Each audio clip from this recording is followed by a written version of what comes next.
Coucou les amis. Allez, en ce début, cette fin octobre très pluvieuse, pas grand chose à faire avec un temps pareil. Pourtant il y a beaucoup de nettoyage à faire et de choses comme ça et d'entretien. Et voilà, mais sous la pluie bretonne c'est pas très agréable. Je profite de ce moment d'éclaircie pour faire un peu de tour du potager avec vous. Alors la petite récolte du jour. Encore quelques tomates et je pense que ce sont les dernières, alors ne vous dites pas qu'elles sont pas mûres. C'est des tomates de la race beauté blanche, donc c'est normal qu'elles soient blanches, mais elles sont totalement mûres, il n'y a pas de souci. Deux petits concombres qui restent, voilà, et un piment vert qui était encore sur son arbre. Voilà, ça vient de la serre. Je vais continuer à nettoyer la serre.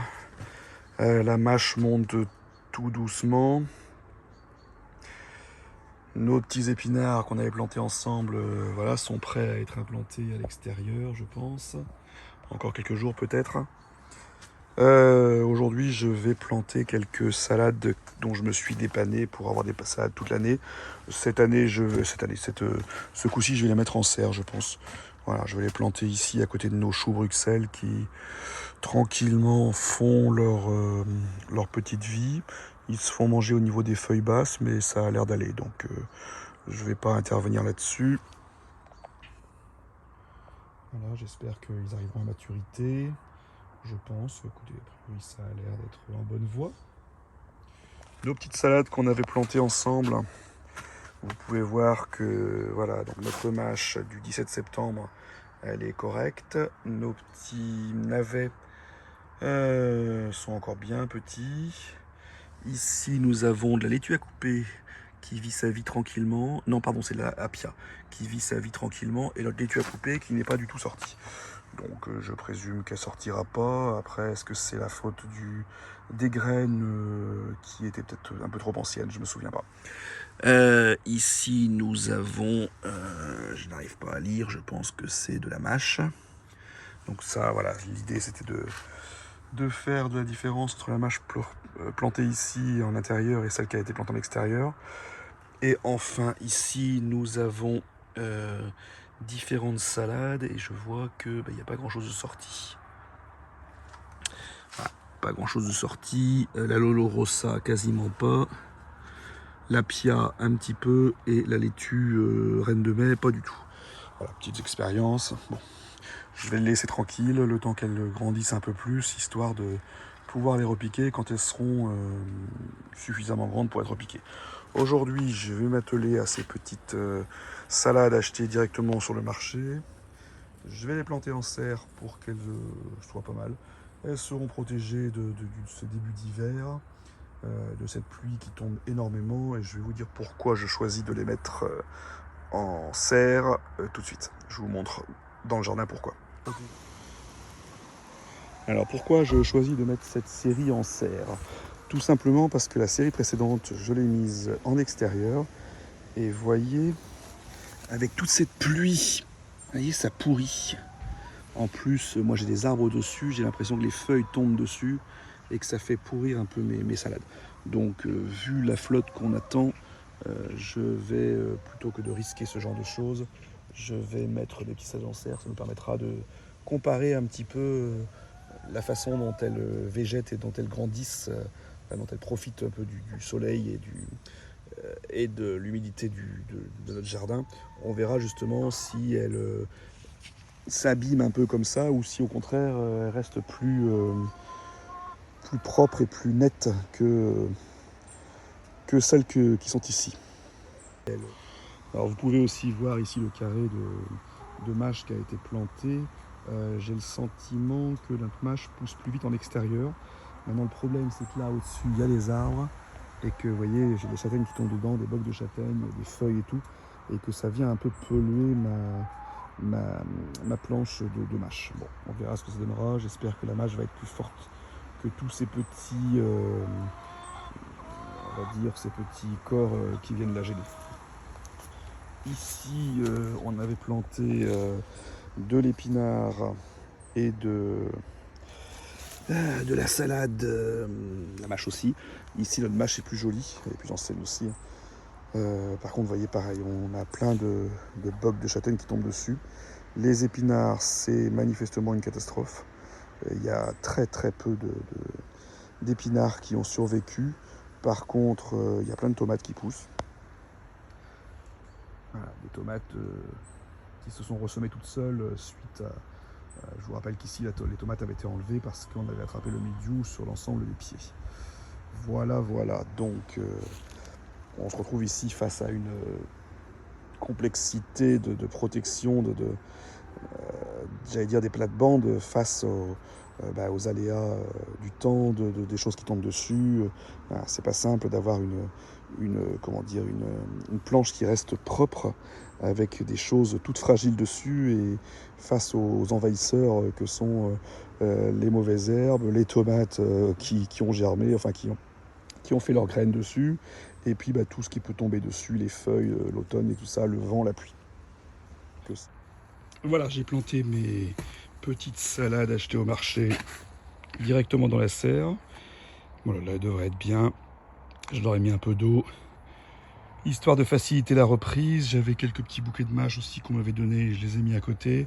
Voilà, on va voir ce que ça peut donner. J'espère qu'elles vont vite reprendre du poil de la bête et qu'elles vont bien grandir tranquillement protégées dans la serre.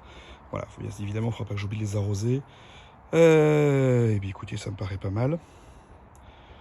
Pas mal pour aujourd'hui, ça nous fera 6 petites salades, histoire de tenir quelques semaines. Voilà, voilà. Ensuite, comme je vous en avais parlé dans les différentes vidéos, vous voyez ici j'avais construit une structure sur grillage pour mes haricots et je les ai laissés donc sécher. J'en ai ramassé une partie que je vais laisser sécher au sec, histoire de faire de nouvelles graines. Voilà. Quand on voit aujourd'hui le prix des graines, autant essayer de faire les siennes. Et comme je vous en avais déjà expliqué, mes structures n'ont pas tenu avec le poids des haricots. Donc les deux petits grillages qui étaient retenus par du bambou ont fini par plier, et pourtant c'était du bambou assez solide. Comme quoi les plants de haricots ont un poids assez important. Donc je vais enlever tout ça, et pour l'année prochaine je vais essayer de faire des structures qui soient beaucoup plus solides. Alors je les ferai peut-être pas forcément ici, je ne sais pas encore, puisqu'il faut penser à la rotation des cultures, même si le haricot n'est pas quelque chose de très gourmand. En tout cas, aujourd'hui, je vais enlever les structures, récupérer les haricots que je vais faire sécher, enlever les structures, enlever toute la partie végétale qui est maintenant est terminée et morte, enlever le grillage et renettoyer la planche pour la réenrichir comme l'autre fois tout simplement de fumier et de compost et de paillage. Voilà, voilà. Voilà, j'ai retiré la structure.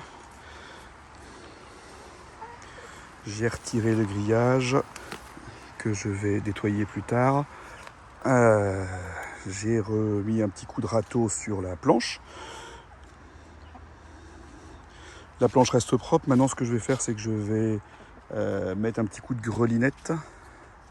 Ensuite, je vais y rajouter une brouette de fumier de cheval bien décomposé. Je remettrai un petit coup de gralinette. Et ensuite, je couvrirai ça de foin. Au passage, vous voyez que toute la matière organique que j'avais récupérée, c'est-à-dire le broyat que j'avais récupéré pour faire les chemins, a bien disparu. Et pourtant, j'en avais mis une sacrée quantité. Donc, je me dis que ce système de paillage pour les contre-allées n'est pas vraiment terrible. Bon, en tout cas, je vais essayer de faire quelque chose à peu près plat, de lui ramener un peu de matière organique pour refabriquer la terre et recharger la terre. Et à partir de là, on aura une planche qui sera de nouveau prête pour l'hiver, pour l'année prochaine. Et je reviens vers vous. Concernant donc ce petit coup de grelinette. Alors pourquoi la grelinette? Parce que d'une part, ça aère la terre, donc ça permet de mélanger un peu les micro-organismes, surtout d'ameublir cette terre qui est un peu lourde chez moi, et surtout de vérifier que un peu la consistance de la terre, et je me rends compte que bon, c'est pas si mal. Alors 2 choses intéressantes. Vous voyez, regardez. La première, c'est qu'on voit que la première partie de les 5-6 premiers centimètres sont vraiment de la belle terre, plus exactement du compost ou de la matière organique, et en dessous on a une terre végétale qui a priori est correcte. Vous voyez. Et ce que j'ai vu, alors qu'on ne me voit plus maintenant, mais ce que j'ai vu, c'est qu'en creusant, j'ai sorti pas mal de petits et de gros vers de terre. Et en l'occurrence, c'est une bonne chose, puisque ma terre ayant été amenée de toutes pièces par des professionnels, j'avais 0 vers de terre à l'origine. Donc là, on se rend compte que les vers de terre commencent à coloniser, ce qui est une très très bonne chose, une très bonne nouvelle. Par contre, vous voyez ce que je viens de trouver? Ça, c'était dans ma terre, c'est une souche. Tout simplement, et quand on voit la taille de la souche, on se dit que voilà, attention aux arnaques quand vous achetez de la terre. Moi j'ai acheté la terre végétale, voilà, regardez ce que je trouve dans ma terre, et je suis désolé, ça devrait rien, enfin, ça n'a rien à faire dans la terre végétale. Voilà, donc depuis le début je me doute que la terre végétale ne répondait pas 100% aux normes françaises. En plus il existe des normes bien précises. Quand je vois ça, je doute que ça fasse partie des normes. Voilà. Et voilà. Une nouvelle parcelle de 4 mètres sur 1,30 ou 1,20, je ne sais plus, prête pour l'hiver. Maintenant, la vie biologique va pouvoir reprendre un peu son œuvre, la terre se reposer, les petits animaux en dessous faire leur petit boulot, mélanger tout ça. Donc j'ai greliné, j'ai rajouté une brouette de compost, enfin plutôt exactement de fumier de cheval, et à bientôt pour l'année prochaine pour de nouvelles aventures pour cette planche-là. Alors évidemment, il y a beaucoup de travail. 2 planches de fête sur l'ensemble, on n'est pas rendu. Mais bon, si je pouvais en faire 1 ou 2 par semaine, en un mois, ce serait fait. Allez, je vous laisse là-dessus. Je vous souhaite une bonne soirée et puis une bonne semaine à tous. À bientôt dans le potager. Et n'oubliez pas, si vous aimez ou appréciez ce que je fais, n'hésitez pas à liker, à partager. C'est important. À bientôt.